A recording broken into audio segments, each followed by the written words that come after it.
Lieutenant general retired Faiz Hamid को बाज़ाब्ता chargesheet कर दिया गया। आर्मी एक्ट के तहत फील्ड जनरल कोर्ट मार्शल की कार्रवाई। फैज हमीद ने ऑफिशियल सीक्रेट एक्ट की खिलाफ वर्जी की, रियासत के तहफ़्फ़ुज़ और मफाद को नुकसान पहुंचाया, इख्तियारात और सरकारी वसाइल के गलत इस्तेमाल का भी इल्ज़ाम। ISPR के मुताबिक फैज हमीद ने पुरतशद्दुद वाक़यात में मज़मूम सियासी अनासिर से मिली भगत की। चार्जशीट में 9 मई से जुड़े पुरतशद्दुद वाक़यात भी शामिल। इंतशार और बदअमनी से मुताल्लिक़ पुरतशद्दुद वाक़यात में अलहदा तफ्तीश। फैज हमीद को तमाम कानूनी हुकूक फराहम किए जा रहे हैं।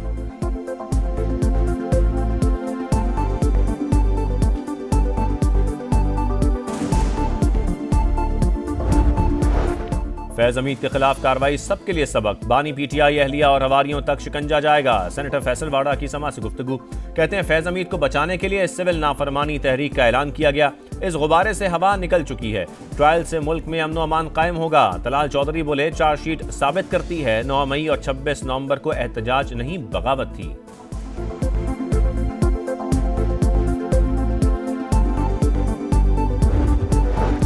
सिविल नाफरमानी की कॉल, मुल्क दुश्मनी, पाकिस्तान के खिलाफ साजिश में मुलव्विस अफराद तो किसी सूरत नहीं छोड़ा जाएगा। वज़ीर आज़म शहबाज शरीफ का दो टोक पैगाम।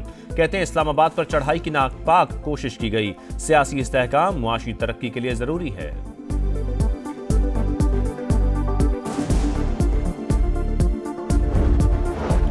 खैबर पख्तूनख्वा के वज़रा ने सिविल नाफरमानी की कॉल का बाइकआउट कर दिया। PTI मुश्किलात और तकसीम का शिकार है। ये जमात मुल्क में इंतशार और अनारकी चाहती है। वफाकी वज़ीर इत्तलात अता तारड़ की प्रेस कॉन्फ्रेंस।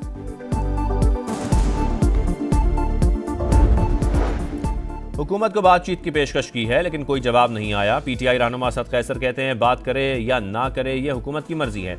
हमारे पास एहतजाज को आगे बढ़ाने के कई ऑप्शंस मौजूद हैं। मौलाना फजल रहमान के साथ राबते में हैं। ख्वाहिश है कि मिलकर तहरीक चलाएं।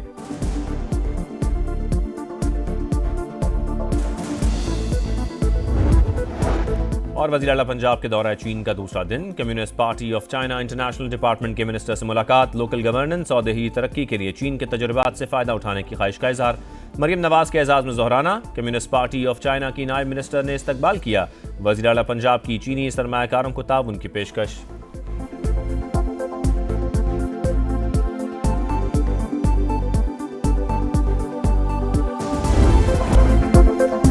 पाकिस्तान के खिलाफ साजिश में मुलव्विस अफराद तो किसी सूरत नहीं छोड़ा जाएगा। वज़ीर आज़म शहबाज शरीफ का दो टोक पैगाम। वफाकी काबीना के इजलास के बाद गुफ्तगू का इस्लामाबाद पर चढ़ाई की नापाक कोशिश की गई, फिर सिविल नाफरमानी की कॉल दी गई। इससे बड़ी मुल्क दुश्मनी क्या हो सकती है। सियासी इस्तेहकाम मुआशी तरक्की के लिए ज़रूरी है।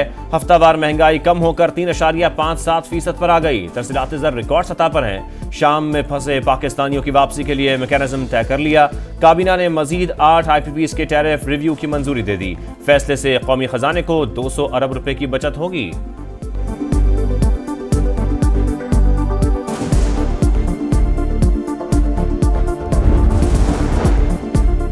बानी PTI की 9 मई वाकयात की जुडिशल तहकीकात की दरख्वास्त समाअत के लिए मंजूर। आईनी बेंच ने रजिस्ट्रार ऑफिस के एतराज़ात खत्म कर दिए। नंबर लगाकर दोबारा समाअत के लिए मुकर्रर करने की हिदायत। 1.5 साल हो चुका, पता तो कराएं 9 मई को हुआ क्या था। एहतजाज करने पर फौज तलब कर ली जाती है। वकील हामिद खान के दलाइल। फौज तो आर्टिकल 245 के तहत तलब होती है। अगर आप इसे मार्शल लॉ कहते हैं तो फिर आर्टिकल 245 को भी चैलेंज करें। जस्टिस मोहम्मद अली मजहर के रिमार्क्स। आप मार्शल लॉ कहकर स्वीपिंग स्टेटमेंट दे रहे हैं। क्या किसी अथॉरिटी का कोई ऐसा हुक्म मौजूद है जिसे आप चैलेंज कर रहे हैं। जस्टिस जमाल मंदुखिल का इस्तफसार।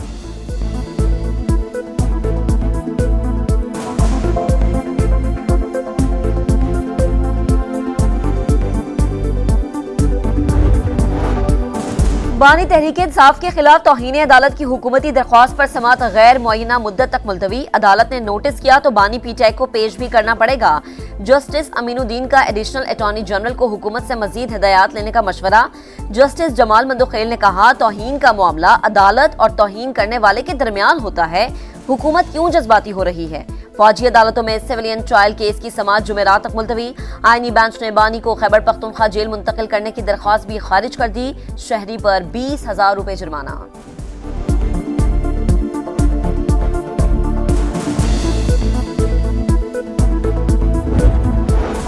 सुप्रीम कोर्ट आईनी बेंच में असगर खान केस की समाअत। हसास इदारों में सियासी सेल खत्म करने से मुतालिक रिपोर्ट तलब। अदालत ने वजारत दिफा को जवाब जमा कराने की हिदायत कर दी। हसास इदारों में सियासी सेल फैसले के बाद खत्म कर दिए थे। एडिशनल अटॉर्नी जनरल के दलाइल। इसका मतलब है असास इदारों में सियासी सेल मौजूद थे। जस्टिस मुस्तरद हिलाली के रिमार्क्स। सलमान अकरम राजा ने कहा, यह तस्लीम शुदा हकीकत है, असास इदारों में सियासी सेल था। असलम बेग, असद दुरानी और यूनस हबीब ने इलेक्शन चोरी का एतराफ़ किया। जिन लोगों ने 1990 का इलेक्शन चोरी किया, उनके खिलाफ क्या एक्शन हुआ?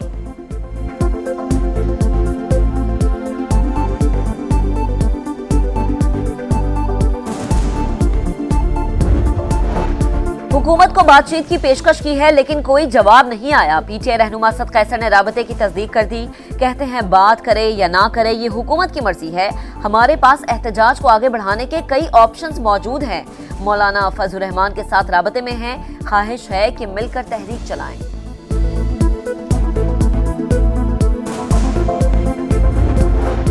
वज़ीर दाखिला मोहसिन नकवी से अमेरिका की कायम मकाम सफीर की मुलाकात। नेटली बेकर ने इस्लामाबाद में पुलिस और रेंजर्स एहलकारों की शहादत पर ताज़ियत का इजहार किया।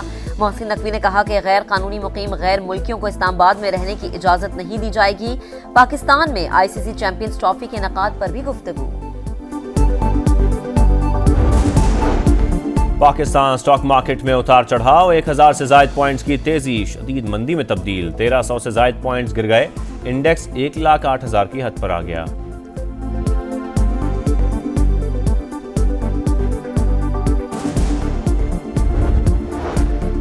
साबिक वफाकी वजीर चौधरी मोनस इलाही पर कत्ल का इल्जाम। एडिशनल सेशन जज गुजरात ने पीटीआई रहनुमा को इश्तिहारी करार दे दिया। थाना मंगवाल की हुदूद में गुज़िश्ता साल 2 अफराद को कत्ल किया गया था।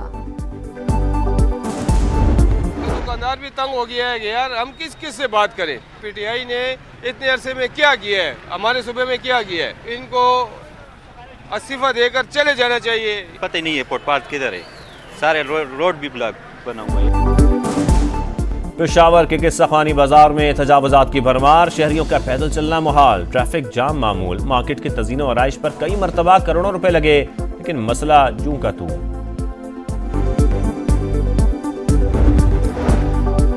दुनिया भर में आज इंसानी हुकूक का दिन मनाया जा रहा है। मकबूजा कश्मीर में ह्यूमन राइट्स की बदतरीन सूरत हाल। भारतीय फौज ने वादी को दुनिया की सबसे बड़ी जेल बना दिया।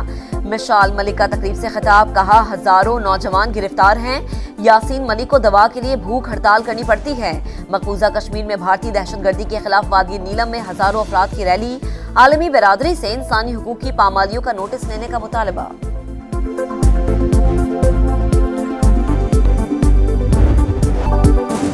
सवार मोहम्मद हुसैन शहीद निशान हैदर का 53वां यौम शहादत। फौजी दस्ते की मज़ार पर हाजिरी। मेजर जनरल इंतखाब आलम ने मज़ार पर फूल रखे।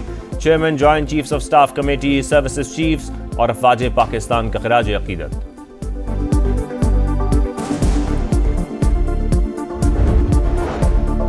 शाम में अफरा तफरी इसराइली फौज ने गोलान की पहाड़ियों में कई इलाके हथिया लिए। बफर जोन तोड़कर पेशकदमी। अरब मीडिया के मुताबिक सेहूनी फौज के टैंक दमिश्क से 20 किलोमीटर दूर हैं।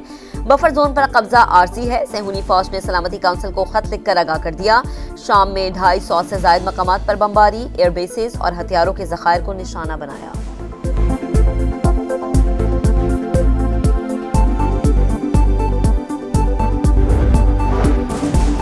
मकबूलियत खोने के बाद मोदी सरकार के ऊंचे हथकंडे। उत्तर प्रदेश में 180 साल पुरानी फतेहपुर नूरी मस्जिद को शहीद कर दिया।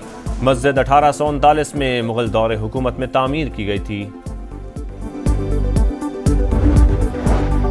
पहला T20 पाकिस्तान और जनूबी अफ्रीका की टीमें आज आमने सामने आएंगी। मैच के लिए शाहीनों की भरपूर मशक़ें। मोहम्मद रिजवान समेत सीनियर खिलाड़ियों की वापसी। कप्तान जीत के लिए पुरअज़्म, कहते हैं बाबर आजम। नसीम शाह और शाहीन अफरीदी की शमूलियत खुश आइंद है। आर्मी चीफ से कैम्ब्रियन पेट्रोल गोल्ड मेडल जीतने वाली टीम की मुलाकात। सिपहसालार ने शानदार कामयाबी पर मुबारकबाद पेश की। और स्वात में खिजा के रंग। वादी मरगजार के नज़ारे मजीद हसीन हो गए। मुल्क भर से सयाहों की आमद। कोयटा का मौसम भी ठंडा ठार। सब्ज कहवे का इस्तेमाल बढ़ गया। कराची में भी सर्दी आ गई। कम से कम दर्जा हरारत 11 डिग्री सेंटीग्रेड रिकॉर्ड। महकमा मौसमियात के मुताबिक मुल्तान, डेरा गाजी खान समेत दीगर शहरों में मौसम सर्द रहेगा।